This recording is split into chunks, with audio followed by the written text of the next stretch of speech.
Hey guys, Gregory here. Today we're going to be talking about how to improve your strum with a focus on strumming from the rotation of the forearm or strumming from the wrist, as most people like to say.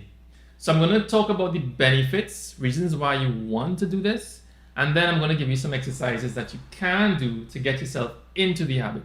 So let's go. All right, so just to clarify, I am going to use the term strumming from the wrist to talk about this movement here, because it's just a lot easier to think about. But I don't actually think we're strumming from the wrist when we do this.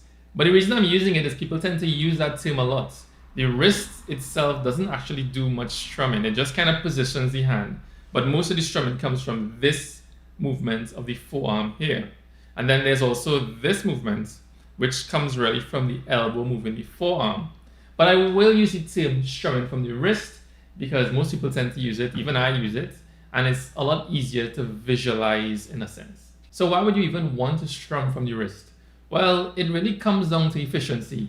It's a lot easier to control the movements of the wrist than it is to control the movements of the entire forearm like this. So when it comes to strumming certain strings or playing loud and soft, this is really just a lot better at doing it than using the forearm alone. But don't forget, strumming is a combination of the two, but we really want to focus on this movement because that's where most of the strumming comes from.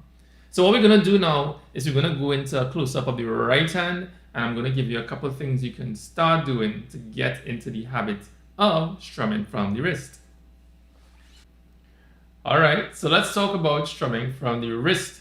Now, whenever we strum from the wrist, we tend to approach the strings in a type of arc movement. The pick actually kind of comes in and back out like this, right? Whereas when we strum from the forearm alone, the pick tends to just approach the strings in a very linear movement. Now, the first advantage of strumming from the wrist is that it gives us a better angle and hence a gentler tone, whereas strumming from the forearm, the elbow, it tends to generally just give us a much harsher approach to strumming. Okay, so how do we get into this type of wrist strumming? Well, the first thing we want to pay attention to is the position of the hand. Okay, it's very important to position the hand in the right place. Now, I want you to visualize the position of the hand as where the pick is. So right now you can see the pick is kind of in the center of all 6 strings. Just use that as the position of the hand. Right now, my hand is positioned near the 6th string, the 1st string, and back at the center.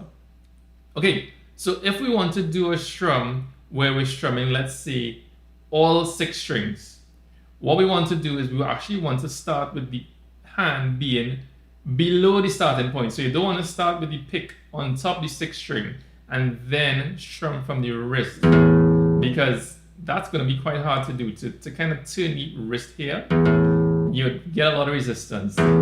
What you actually want to do is you want to start with the pick below the starting point. So I want to strum from the 6th string, but I'm going to position the hand below it, and then the starting position is going to look like this. I'm going to turn my hand out so that the pick is now on top, the 6th string, and then I'm going to strum from there, right? So I'm going to do that once more. Let's say I want to strum from the 6th string.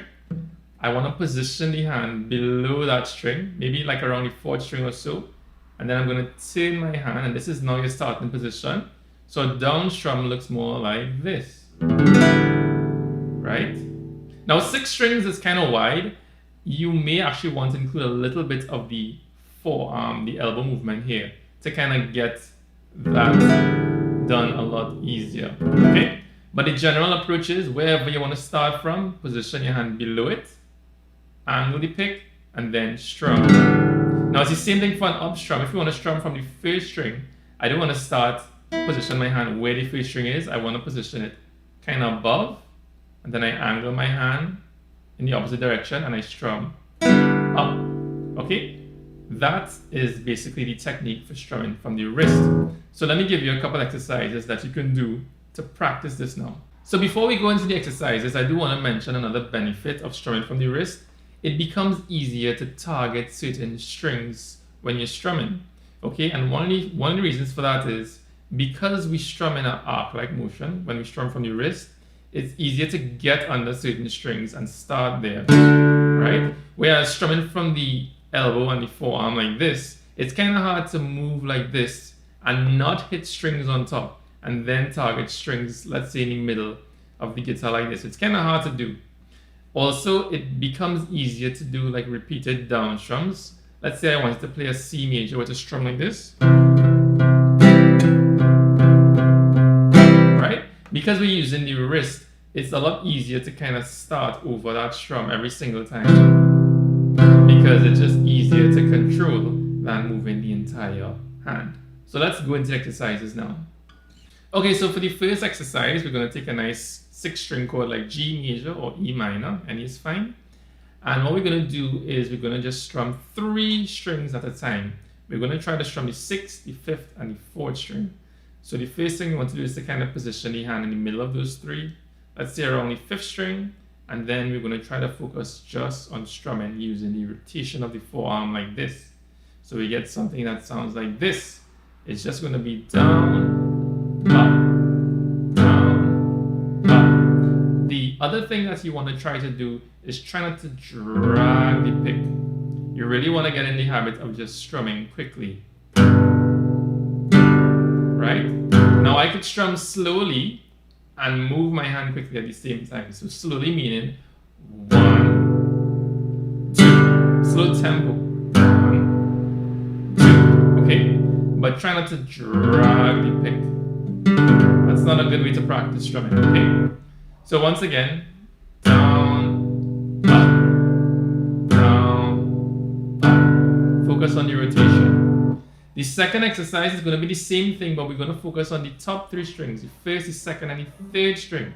So you want to position the hand, let's say around the 2nd string, and we're going to do down, up, down, up, down, up. Not very exciting, but it's worth the practice, okay? Alright, and the 3rd exercise is we're going to strum all 6 strings. So we're going to position the hand somewhere in the middle, and then we're going to try to strum all 6. Down, up, down, up. Now for this one, you can use a little bit of a push from the elbow, just a little bit, but we should really be focusing on the rotation of the forearm. The elbow is just to kind of extend the range of this movement so that it becomes easy to strum all 6 strings. Once again, strum quickly, don't drag the pick. And those are your 3 exercises that you can use to get into strumming from the wrist. If you want, you can also take a strumming pattern like this one. Down, down, up, up, down, up. And try to focus exclusively on strumming from the wrist.